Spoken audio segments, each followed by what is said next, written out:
Rice star को Dubai में मजदूरी का काम मिला था।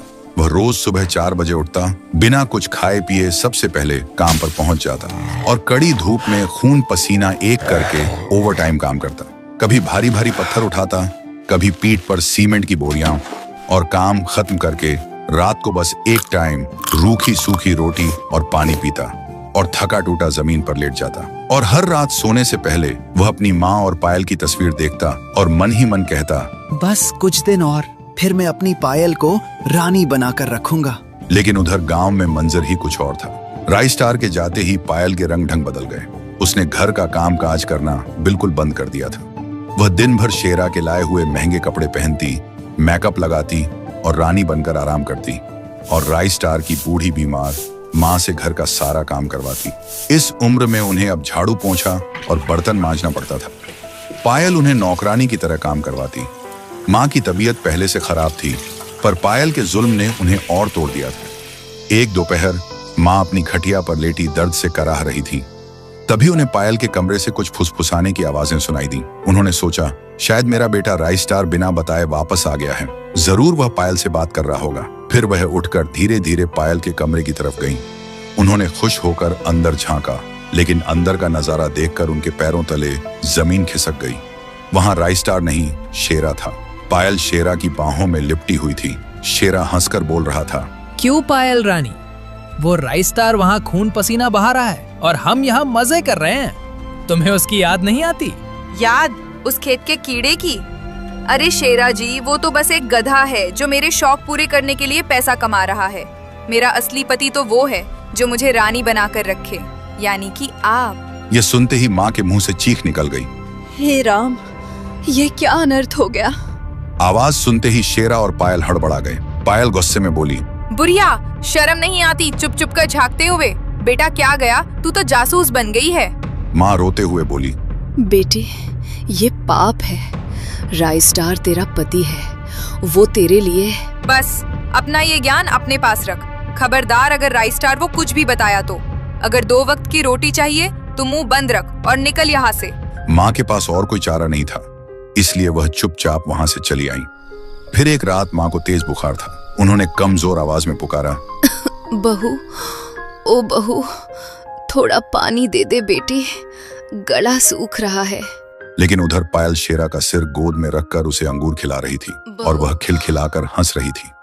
लेकिन माँ की आवाज सुनकर पायल गुस्से में बाहर आई और माँ के कमरे में आकर चिल्लाई, दिन भर किट किट करती रहती है। वहाँ अंदर शेरा जी बैठे हैं और इसे पानी चाहिए। मर क्यों नहीं जाती तू? तेरी वजह से मेरी जवानी खराब हो रही है। चुपचाप पड़ी रहे, वरना आज खाना भी नहीं मिलेगा। और वह बिना पानी दिए ही वहाँ से चली गई। बूढ़ी माँ रो पड़ी। उन्होंने आसमान की तरफ देखकर हाथ जोड़े, हे भगवान, मेरे राइस स्टार की रक्षा करना। उसे मत बताना कि उसकी बीवी की ये काली करतूत क्या है, और ना ही उसकी माँ यहाँ किस हाल में है, वरना वो टूट जाएगा। देखते ही देखते 6 महीने बीत गए। दुबई में राइस स्टार की कंपनी के मालिक को राइस स्टार की ईमानदारी बहुत पसंद आई। उन्होंने खुश होकर राइस स्टार को बोनस दिया और कहा, राइस स्टार, तुम्हारी मेहनत और ईमानदारी ने मेरा दिल जीत लिया है। आज से तुम कोई मामूली मजदूर नहीं, बल्कि मेरे राइट हैंड हो। ये लो अपना इनाम। 1 महीने की छुट्टी लेकर शान से अपने घर वालों से मिलाओ। राइस स्टार की खुशी का ठिकाना नहीं था। उसने सोचा, मैं चिट्ठी नहीं लिखूंगा, सीधे जाकर सरप्राइज दूंगा। जाने से पहले उसने पायल के लिए एक सोने का हार खरीदा और माँ के लिए एक गर्म शॉल। फिर फ्लाइट पकड़कर वह इंडिया वापस आया। घर पहुंचते पहुंचते वह बस यही सोच रहा था, आज मेरी मेहनत रंग लाई है। जब ये सोने का हार पायल के गले में चमकेगा तो उसके चेहरे की मुस्कुराहट मेरी सारी थकान मिटा देगी। बस जल्दी से माँ और पायल को गले लगा लूं। लेकिन जैसे जैसे वह अपने घर के पास पहुंचा, उसने देखा कि घर के बाहर शेरा की जीप खड़ी है।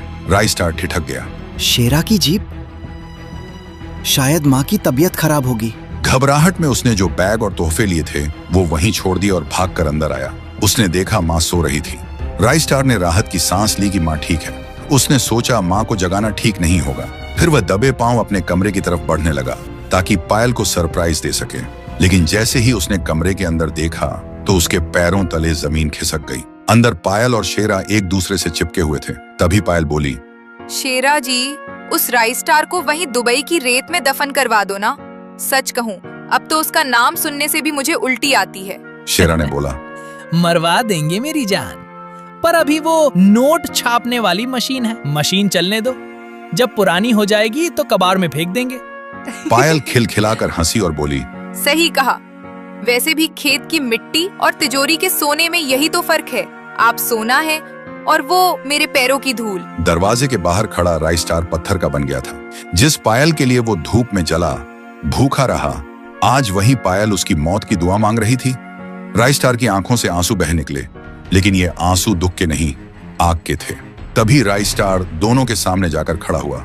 उसे देखते ही पायल और शेरा दोनों लड़खड़ा गए। पायल घबराकर बोली, राइस्टार, तुम कब आए? अरे राइस्टार भाई, तुम आ गए, बहुत बुरा हुआ। पायल भाभी को अभी अभी एक बिच्छू ने काट लिया था। मैं तो बस जहर निकाल रहा था, तुम गलत मत समझना दोस्त, मैं सिर्फ मदद कर रहा था। हाँ राइस्टार, शेरा जी नहीं होते तो मैं मर जाती, बहुत दर्द हो रहा था। झूठ, बिच्छू ने तुम्हें नहीं काटा पायल, तुम्हें इस 2 कौड़ी के आदमी ने काटा है। शर्म आनी चाहिए तुझे, जो इस कुत्ते के साथ। ओए, तमीज से बात कर, मैं गांव का जमींदार हूँ। अगले ही पल राइस्टार ने शेरा के गाल पर जोर का थप्पड़ मारा और फिर राइस्टार उन्हें घसीटते हुए बाहर ले आया और पूरे गांव वालों को इकट्ठा किया। लोग हैरान थे कि आखिर हुआ क्या। एक पड़ोसी बोला, राइस्टार, तू पागल हो गया है क्या? राइस्टार ने गांव वालों को इशारा करके कहा, देखो देखो मेरी माँ को। माँ की हालत देखकर सबकी सांसें अटक गईं। वो हड्डियों का ढांचा बन चुकी थी। फिर माँ ने रोते हुए हाथ जोड़कर कहा, भाइयों, मेरा बेटा दुबई जाते ही पायल ने मुझे माँ से नौकरानी बना दिया। दिन भर मुझ बूढ़ी से गुलामों की तरह काम करवाती थी और खुद बंद कमरे में इस शेरा के साथ अय्याशी कर रही थी। बुखार में एक घूंट पानी मांगा तो इसने मुझे लात मारकर भगा दिया। माँ की बात सुनकर गांव वालों का खून खौल उठा। माँ झूठ नहीं बोल सकती थी, उनकी हालत सब कुछ बयान कर रही थी।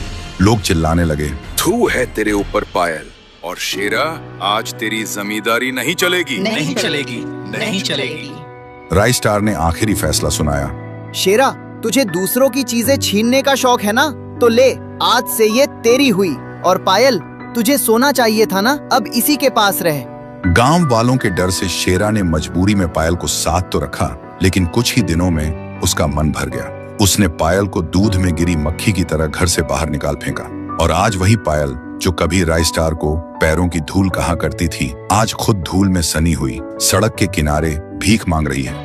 और राइस्टार अपनी जमीन जायदाद बेचकर अपनी माँ को लेकर वापस दुबई चला गया और वहीं हमेशा के लिए बस गया। आज राइस्टार के पास बड़ा घर है, गाड़ी है। जिस माँ को पायल ने नौकरानी बनाया था, आज उसी माँ की देखभाल के लिए राइस्टार ने नौकर चाकर रखे। तो दोस्तों, सच ही कहते हैं, ऊपर वाला जब देता है तो छप्पर फाड़ के देता है, और जब छीनता है तो चमड़ी तक उधेड़ लेता है।